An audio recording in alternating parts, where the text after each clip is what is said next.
Kitobni o'qiysiz u 10 daqiqadan keyin yarmi o'chib ketadimi? Demak, muammo xotirada emas, usulda. Hozir sizga ma'lumotni tezroq miya ichiga mixlaydigan texnikani aytaman. Bu Feynman texnikasi. U yodlashga emas, tushunishga majbur qiladi. Tushungan narsangiz esa uzoqroq qoladi. Birinchi qadam. O'rganmoqchi bo'lgan mavzuni tanlang. Uni bitta jumla qilib qog'ozga yozing. Men nimani bilmoqchiman? Shunda miyangiz yo'nalishni aniq ko'radi. Ikkinchi qadam.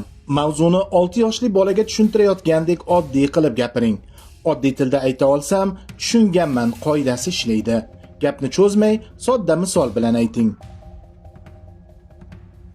Agar siz doim murakkab terminlarga suyanib qolsangiz, demak, bilim qobiqda turibdi.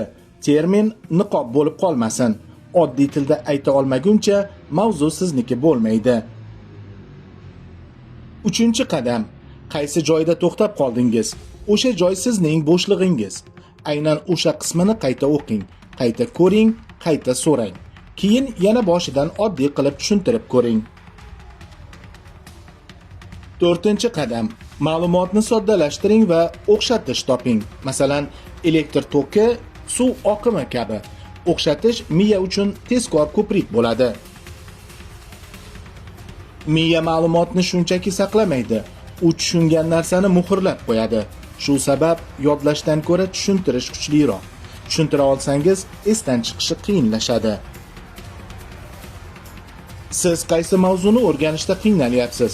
Izohlarda yozing. Men aynan o'sha mavzuga mos oddiy tushuntirish yo'lini aytaman. Bilim bahori bilan birga aqlli bo'ling.